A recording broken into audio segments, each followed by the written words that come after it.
GTV.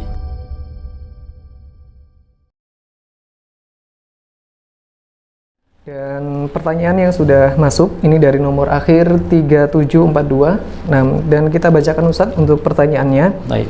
Assalamualaikum warahmatullahi wabarakatuh Ustadz. Assalamualaikum warahmatullahi wabarakatuh. Semoga Ustadz senantiasa dilimpahi kesehatan.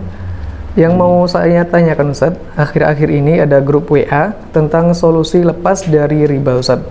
Tetapi makin kesini ada tugas yang menyuruh kita untuk sholat sunnah lalu membuka mushaf secara acak dan mentadaburi ayat yang diacak tersebut Ustadz. Seakan itu solusi dari Allah Subhanahu wa taala.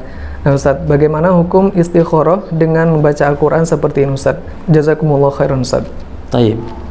Bismillah, alhamdulillah, wassalatu wassalamu ala rasulillahi thumma amma ba'd. Ya, membaca Al-Quran adalah ibadah. Dan ibadah tentu dengan dua syarat. Yang pertama harus ikhlas agar ibadah itu diterima oleh Allah. Dan yang kedua yang paling penting juga adalah dia harus ittiba, mutaba'ah, ittiba kepada Nabi sallallahu alaihi wasallam. Betapa banyak orang yang melakukan ibadah ikhlasnya Masya Allah namun tidak ittiba kepada Nabi. Jadi tata caranya tidak sesuai dengan Nabi sallallahu alaihi wasallam atau dengan yang diajarkan oleh Nabi sallallahu alaihi wasallam. Termasuk diantara yang disebutkan dalam pertanyaannya. Jadi membaca Al-Quran dengan cara seperti itu, mentadaburi dengan cara dibuka nanti secara acak atau secara seolah-olah ini spekulasi gitu ya.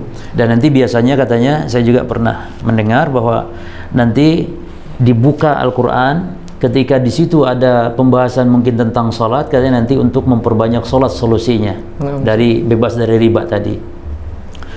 Maka ini perkara ibadah yang diada-adakan karena tidak pernah dinukil dari para as-salaf, bahkan contoh dari Nabi dan para sahabat tidak ada model seperti ini dari lepasnya dari solusi dari masalah, dari problem. Termasuk tadi yang ditanyakan katanya sholat istikharah. Maka betul sholat istikharah adalah ketika kita akan menghadapi hal yang penting. Adapun ketika kita ingin terbebas dari riba atau kita ingin solusi ketika menghadapi masalah, bukan sholat istikharah, tapi dianjurkan sholat apa? Sholat taubat kepada Allah. Itu boleh sholat taubat ini, walaupun sebagian ulama mentaibkan hadisnya namun sebagian mensahihkannya. Sholat taubat.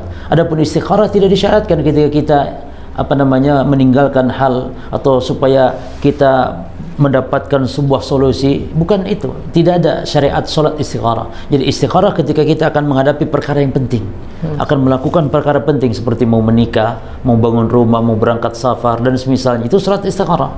Adapun hal yang tadi ditanyakan dia tidak ada kaitan dengan sholat istikharah. Termasuk juga membaca Al-Quran dengan cara seperti ini, itu adalah termasuk ibadah yang diada-adakan. Karena apa? Itu kalau didapatkan sholat berjamaah. Nanti kalau seumpama pas dibuka ayat tentang poligami, apakah nanti solusinya harus poligami? Atau ketika dibuka nanti ayat tentang neraka jahanam, terus apa solusinya? Nah, Ustaz. Hanya dulu juga pernah terjadi kalau memberi nama anak katanya.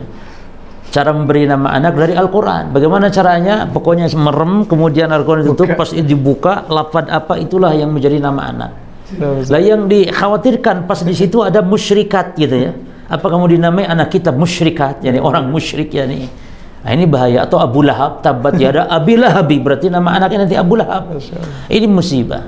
Jadi tidak boleh hal itu seperti perjudian seperti itu, yakni spekulasi yang tidak jelas. Termasuk dalam hal seperti itu, tinggalkan grup seperti itu karena itu jelas ya hal yang diada-adakan dalam dia beribadah kepada Allah.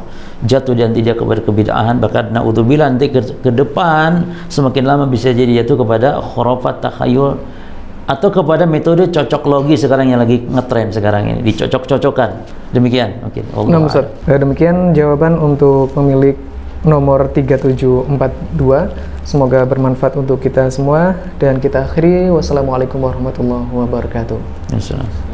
وتعاونوا على البر والتقوى ولا تعاونوا على الإثم والعدوان